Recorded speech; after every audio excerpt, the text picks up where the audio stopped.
Friday, July 30th was a big release day, and I picked up two albums. We talked about the first one on the last episode, and this week we're going to be talking about the other album I was very excited to check out, and that is the new Prince posthumous release, Welcome to America, here on this episode of Todd's Turntable Talk.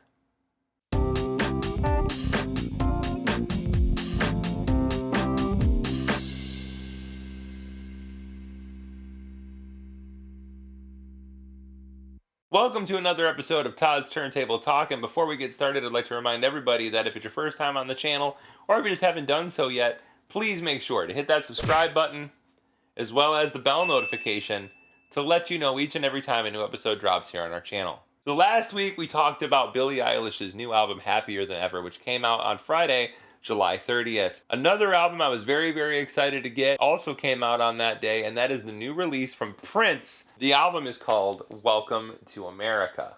Now, I went and got the Target exclusive yet again, as I did on the last one. This was more because, and this was also for the same reason of, I love the different variants as far as kinds of pressings, different colors, things like that. And Target offered theirs on a clear vinyl. And also, the fourth side has an etching of some sort, which I don't know what it is yet, because as you can see, it hasn't been opened. This also was something I was very excited about because it's the very first actual new unheard album of Prince stuff that's been released since he passed away. They've put out other things like alternate versions of stuff, live things that might have been bootlegs before that people have heard, but not in a fully realized and fully produced versions of it. But this is the first album that no one's ever heard. This album has been locked in the vault ever since Prince finished it. I want to say it was around 2012 that he originally finished this, and then chose not to release it for some unknown reason. But after he had passed away and people got access to the Prince vault and started going through stuff, they came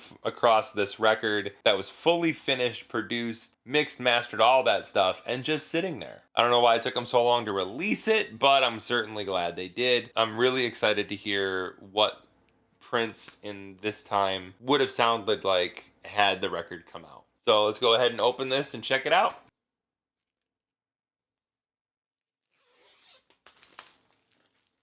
Okay.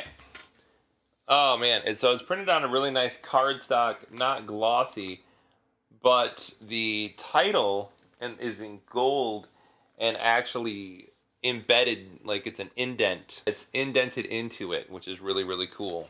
On the back here, we have Prince with another of his amazing guitars.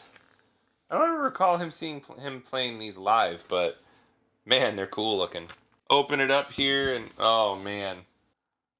And there's a really cool picture of him here holding a bass version of that guitar. And it has a quote here from 2010 that I'll read to you here. It says, "Self-interest is on the back burner for now. There's too much at stake. The most important thing right now is to take advantage of the changing landscape of America. The long-standing monopoly of white ownership of black music should be abolished. We need to get back to localized music distribution on all levels in a world fast headed towards globalization. We need to free the art from the gatekeepers that all see black culture as monochromatic. We come in all colors, and it should be reflected that way everywhere around the globe.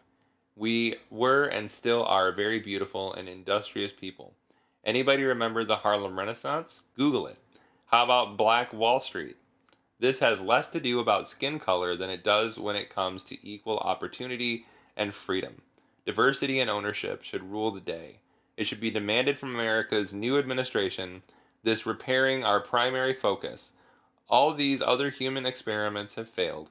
It was not suggested to us to love one another. It was commanded of us through Scripture. God's way is the best. No longer should we build houses and not occupy them." Prince, 2010. Wow. That's powerful. Inside here, and I love how this is put together with the lyrics and everything on either side. And we'll pull out the vinyl here to have a glimpse at that.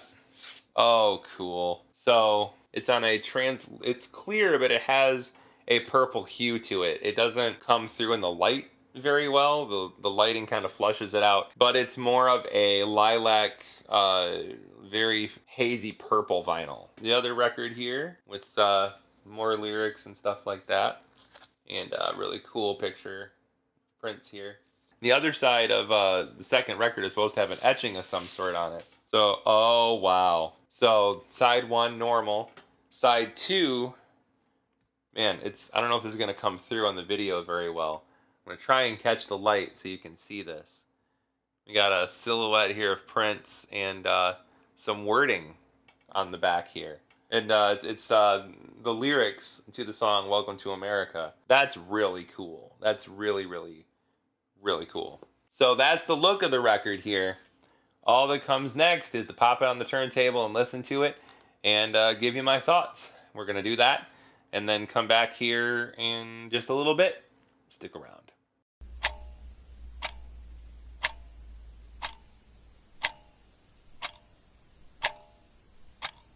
All right, man. This album is awesome. It's great. I don't understand why he would have shelved this and never put it out. But as I've come to know over my years on this world, we aren't meant to understand Prince and why he does what he does. I personally think this album is fantastic. I really love how funky it is. I love the production, the feel, the lyrics. He's saying some very poignant and powerful things in this record. And, you know, maybe he just thought the world wasn't ready for this discussion to happen yet. Definitely worth listening to if you're a Prince fan, or even if you're just into funk and soul music and stuff like that. If I have to give it a rating, let's see. Drum roll, please. I'm going to give it 4 out of 5 gold records. This album is definitely worth it. It is definitely Prince firing on all cylinders on all styles of things that he's known for. Backup singers and people from New Power Generation on it with him. It's just a very well done album. I certainly hope this is a sign of things to come from the Prince estate. I really hope that they keep digging in the vault to find more complete albums like this that they can release and the world can finally hear. Because if that's the case, we're in for some pleasant surprises if they're anything like this record. You can pick this up at any of your local record stores, or you can do the Target version like this that I got because of the hazy purple pressing. And online you can also find an amazing box set that comes with this really cool book and CD and the vinyl all together. So there's lots of options for the collectors out there. So I hope you enjoyed this, found this informative, and hope maybe you'll go out and check yourself out this Prince record too.